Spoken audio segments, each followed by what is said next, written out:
Middle Tennessee. Bridging the divide, Sunday in Selma, 35 years after a brutal racial clash changed the nation. High stakes for the presidential candidates, hoping to have a Super Tuesday. Pumped up prices, will they go higher before there's any relief? And in Colorado, an argument over workers, some very little workers. This is the CBS Evening News with John Roberts. Good evening. It was a day filled with bittersweet memories in Selma, Alabama, a time for reflection on what was both one of the darkest chapters in the history of this country and a milestone in the fight for civil rights. The day state troopers violently put down a protest by people who simply wanted the right to vote. Byron Pitts reports today's commemoration of that event was a sign of how far this country has come and how far it has yet to go. Humming the hymns of history on the bridge that hate made famous, today another son of the South made history. President Bill Clinton, a native of nearby Arkansas, became the first sitting U.S. president to cross the Edmund Pettus Bridge, an old bridge that led to a new America. We have built that bridge to the 21st century. We could not have done it if brave Americans had not first walked across the Edmund Pettus Bridge. Survivors called it Bloody Sunday, March 7th, 1965. That day, America watched unarmed men, women, and children pushed and beaten by Alabama state troopers. That year, Congress passed the Voting Rights Act. It was on this bridge a future U.S. congressman from Georgia nearly died. That's a young John Lewis in the white trench coat. I was hit in the head by a state trooper with a nightstick and had a concussion there at the bridge.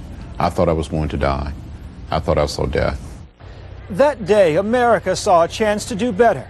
35 years later, many believe she must do better still. Here in Alabama, black unemployment is still high. Academic test scores are still low.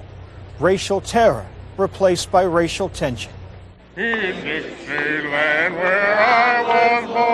Saturday, 35 miles east of Selma in Montgomery, more than 1,000 people waving Confederate flags attended what was billed as a Southern Heritage Parade, a counter-demonstration to the statewide events commemorating Bloody Sunday.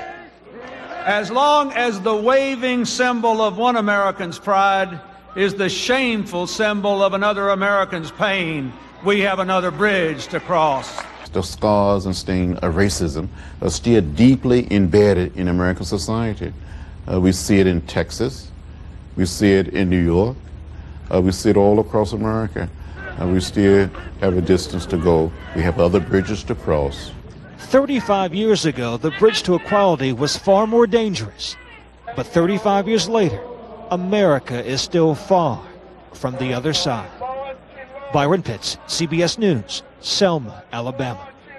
Race relations between police and local communities were on the mind of the First Lady today. At a campaign stop at Manhattan's Riverside Church, Hillary Clinton chastised New York City officials for refusing to acknowledge problems with race relations in the wake of the police shooting of African immigrant Amadou Diallo.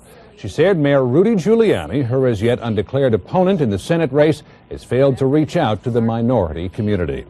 Candidates in this year's presidential race are reaching out to voters across the board in the final days before Super Tuesday.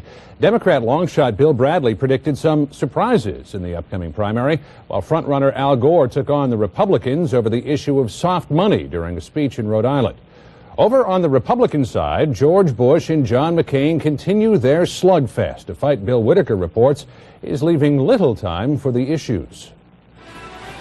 War hero John McCain was back in battle mode today, taking aim at what he calls George W. Bush's shameful ads, especially one accusing him of opposing breast cancer research. When the governor heard that your sister has breast cancer, he said, and I quote, "all the more reason to remind him what he said about the research that goes on here." How do you respond to that? I'm just offended. I wonder if someone who would treat a situation like that is ready for prime time. He suggested another ad paid for by Bush backers criticizing McCain's environmental record is less than honorable. Bush fired back the ad is the free speech of others and has nothing to do with him. This allegation somehow that I'm involved with this is just totally ridiculous. McCain claims it's the same kind of double-edged campaign by Bush and his supporters that won South Carolina. But this time, the stakes are much higher. A dozen Republican Super Tuesday contests with more than half the delegates needed to win the nomination. Both left New York and headed west. McCain, buoyed by endorsements of all the New York daily newspapers, stopped off in Cleveland. A new day and change is coming. Change is coming. Bush hopscotched to the Super Tuesday motherlode, California, with 162 delegates, where he's ahead in the polls.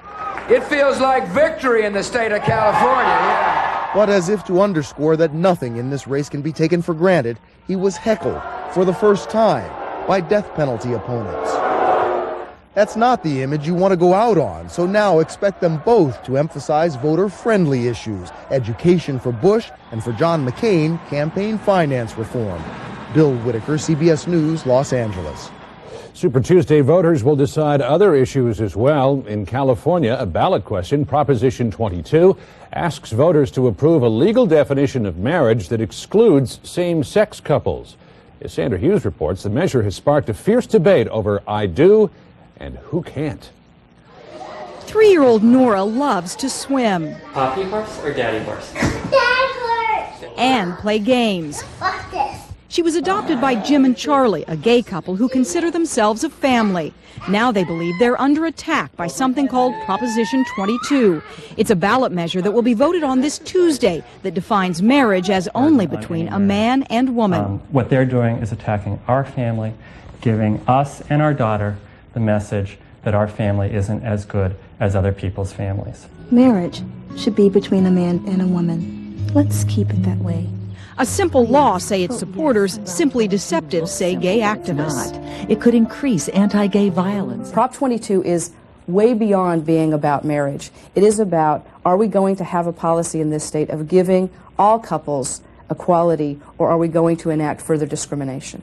Already 30 states have passed similar legislation, and the federal government also defines marriage as only between a man and a woman. No state currently allows same-sex marriage, but Vermont has recently taken the first step toward sanctioning same-sex unions, giving gay couples all the same state benefits as other married couples. A reason, say Proposition 22 supporters, to worry. We're required by law to recognize any marriage performed in any jurisdiction. And we believe that in California, it's our state, it should be our choice. While some ministers and rabbis have condemned Proposition 22, it is unfair and it is discriminatory, and Proposition 22 is unacceptable. The Mormon and Catholic churches are solidly in favor of it. From our religious perspective, we would say public policy ought to reflect the religious value that marriage is between a man and a woman for the good of society. Despite a huge amount of money spent on ad campaigns by both sides, voters' opinions haven't changed much since the proposition was first introduced last year. A majority of Californians still support the initiative and are expected to vote it into law this Tuesday. Sandra Hughes, CBS News, Los Angeles. Still to come on tonight's CBS Evening News, a war threat from China's Party Congress. Also, relief for the U.S. Army Reserves. And why car buyers are ignoring the price at the pump.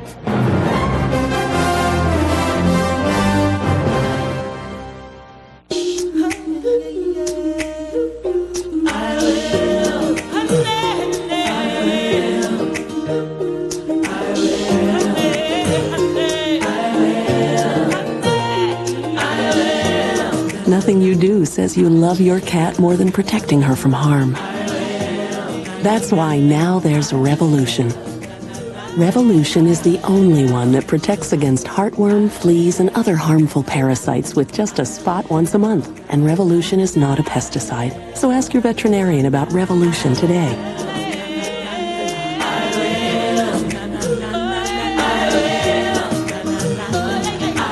Revolution is for cats 6 weeks or older. Approximately 1% of cats experience digestive upset or temporary hair loss at the application site.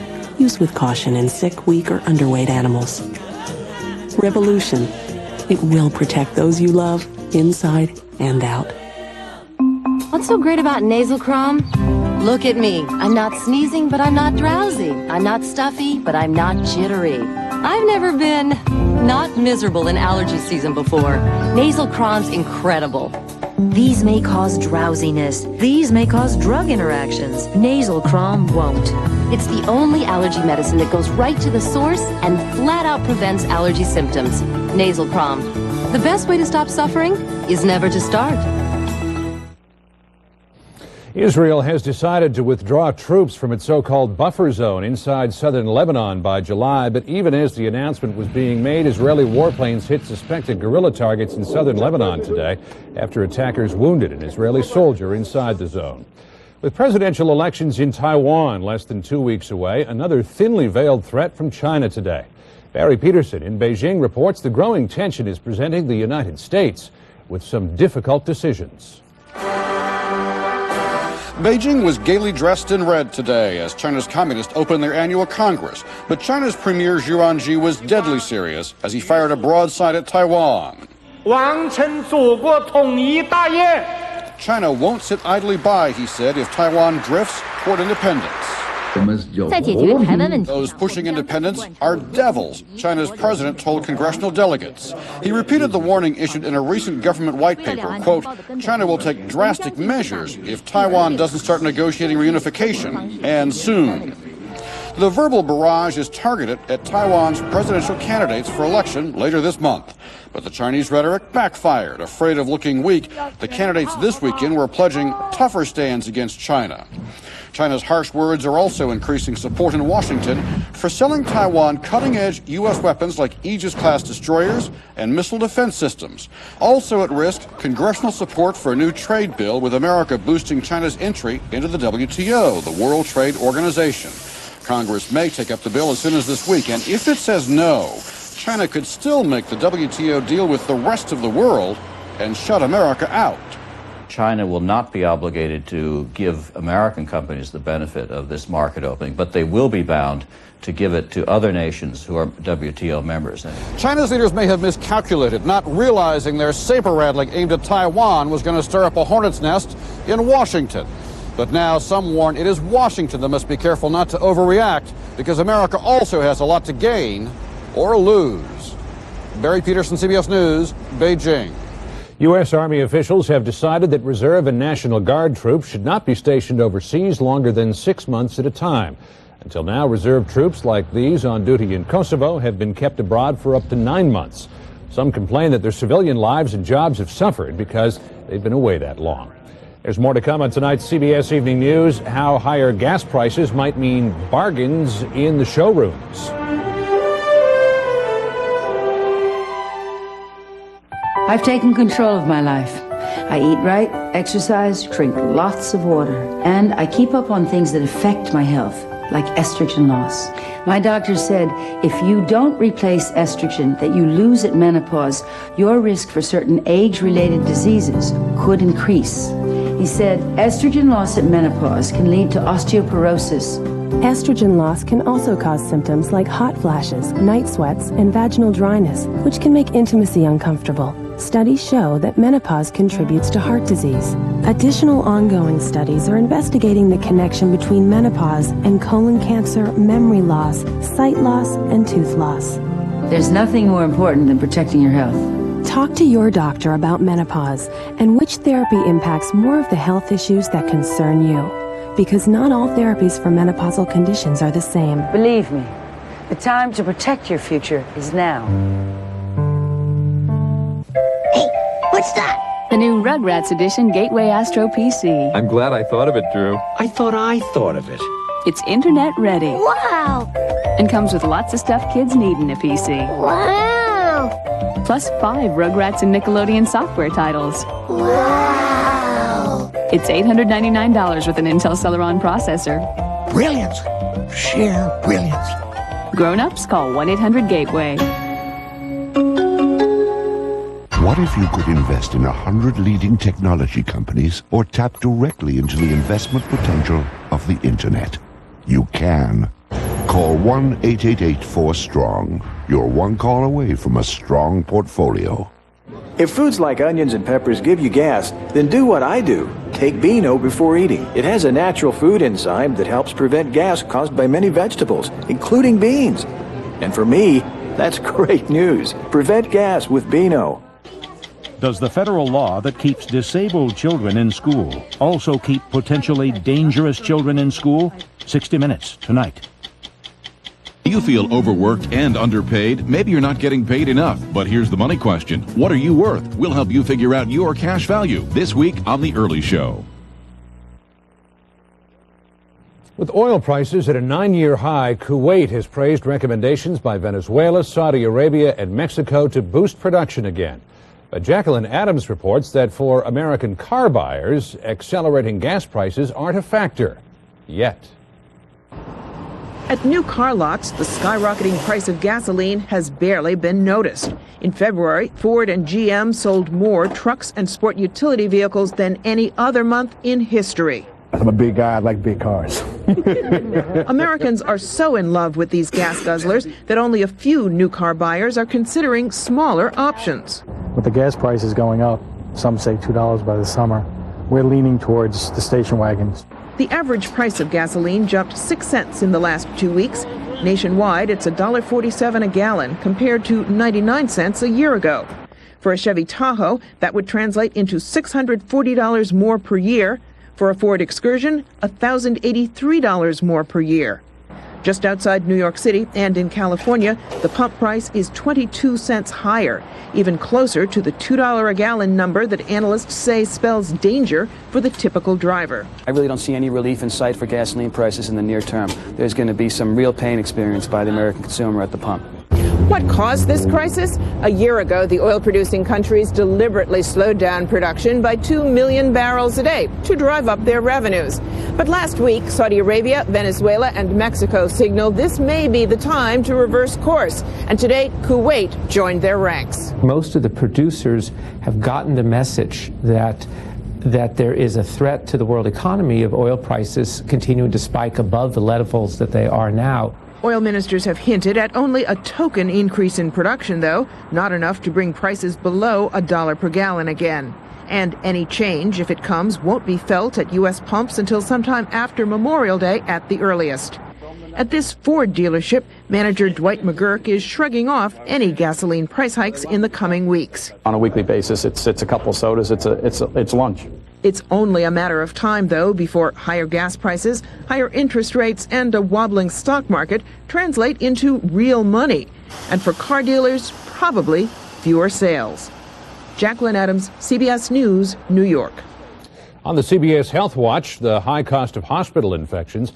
New federal figures show that it costs nearly $5 billion a year to treat infections that patients picked up while they were in the hospital.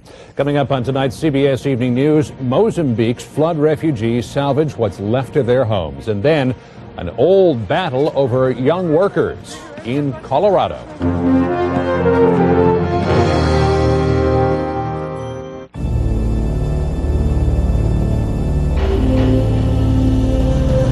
Kim McNeil believes in playing it safe. So every day, she makes sure to take Theragram Heartright, a new standard by which other multivitamins can be judged. Because Heartright is the only complete multivitamin with optimized levels of those vitamins clinically shown to help support a healthy heart.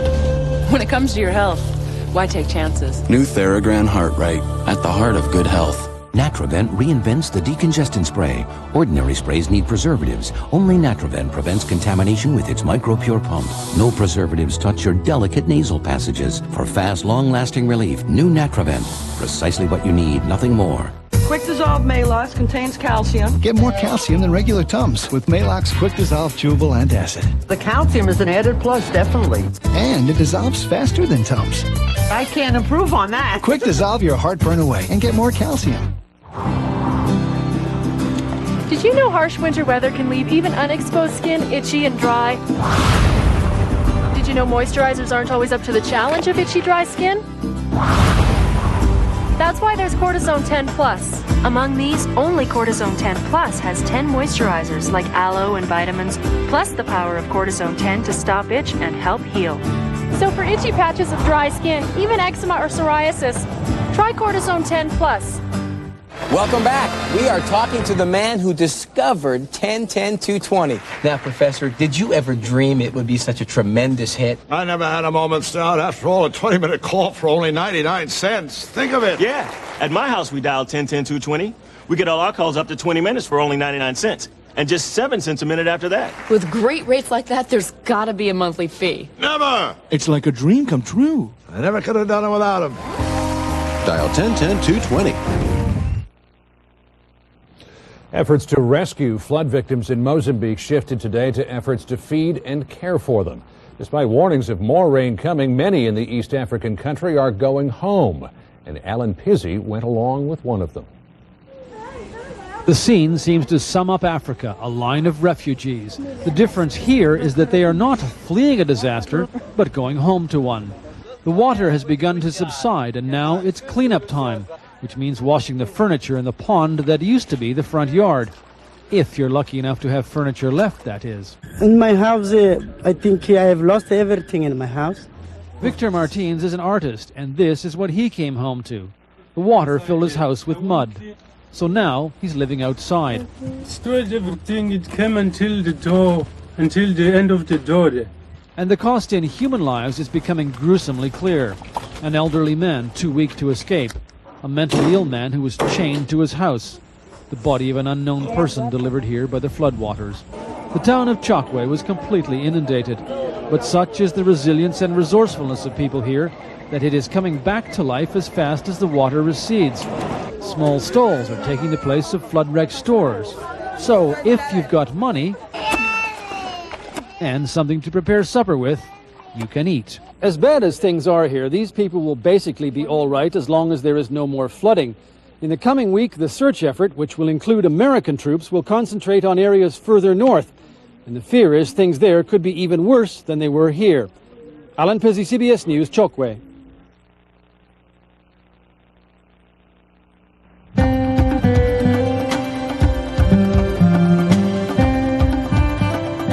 Nature made me a person of many parts.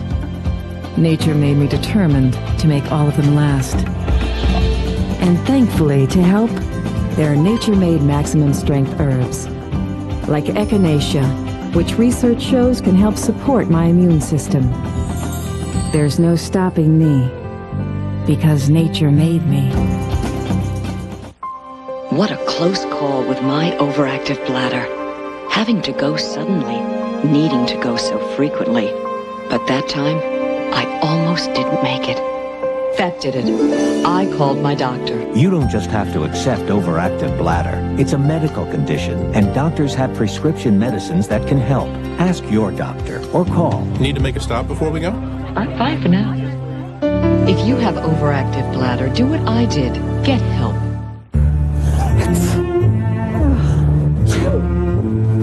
First, the bad news. That red nose your cold's giving you, your tissue may be making it worse. Blow after blow, a tissue can irritate your already vulnerable skin.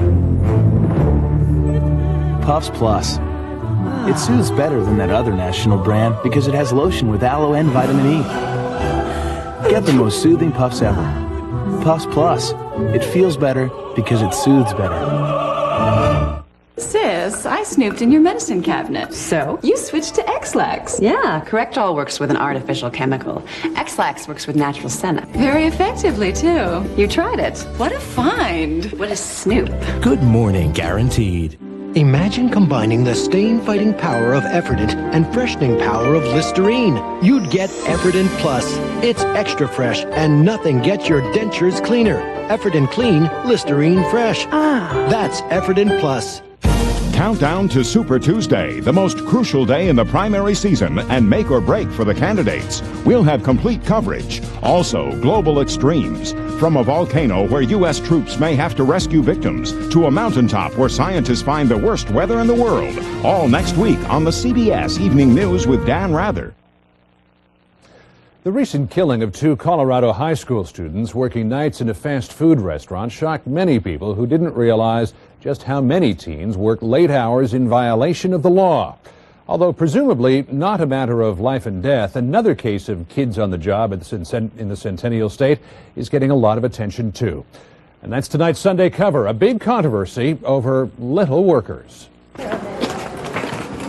Snowmass Village, Colorado, next door to the luxurious Aspen Resort, is a booming ski town in its own right. In fact, the economy here is doing so well that there are more jobs than people to fill them. The sales clerks in the retail offices, the people attending the chair list to put people on the mountain, the banks, the architectural offices, virtually everybody is looking for more employees. So the managers of Snowmass's grocery store, the Village Market, found a solution. They hired 9 children, aged 9 to 13, to work as part-time baggers. The kids really enjoyed the job. That one pays good, $7 an hour, and it's just really fun meeting lots of people. 13-year-old Ryan Brady, son of Councilman Mark Brady, worked there as well. It was really nice to have my own money, to make my own money, instead of just asking my parents for it all the time. But when the local newspaper reported that children were working at the store in violation of federal labor laws, the kids were all let go. Parents got angry. They all were very upset by being told they couldn't do it, and it was very problematic for me, even as an attorney, to explain to them that it was a law that they couldn't understand, and as far as they were concerned, didn't apply to them. If we're 12 years old and we want to work, we should be able to work. I mean, I think it's fair. It's not like they're forcing us to work or anything. We're not working in like sweatshops, and they're not like doing stuff to us, like chaining us and stuff to work there. After the Depression, when children were forced to work in factories, sweatshops, and retail, the United States government passed legislation limiting child labor to odd jobs like paper routes and babysitting. Former Labor Secretary Robert Reich says those laws are still needed. For every 9-year-old who has a wholesome work experience, there are likely to be 20 young kids, 8, 9 years old, who are being exploited, who are working when they ought to be on a playground or in school. I'm from the school that says kids should be kids.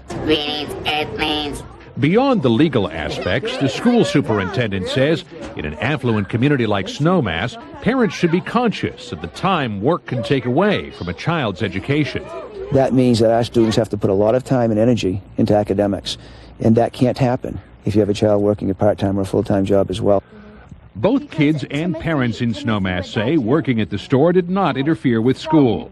At a recent town meeting, Councilman Brady pressured Colorado Senator Wayne Allard to review child labor laws. I'm interested to know if you agree with some modification of what I consider to be an outdated federal law. I think we have to be sure that we don't allow exploitation of our young people. But I do think we ought to work to try and give them an opportunity to work. In Snowmass Village, they argue that times have changed. Laws that protected children from exploitation are now denying them opportunity. It's an argument that will be a tough sell in Washington. The problem is if you open the door to child labor, even a crack, you open the door to all kinds of abuses, which this country said 62 years ago it was not going to tolerate. A move to gain a legal exception for the Snowmass children has been shelved for now. And that's the CBS Evening News. Coming up later on CBS 60 Minutes, the Columbine effect.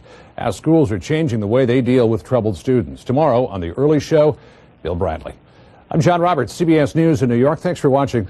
Have a great night. For news 24 hours a day, CBS.com on the internet and on our interactive partner, America Online, at keyword CBS News.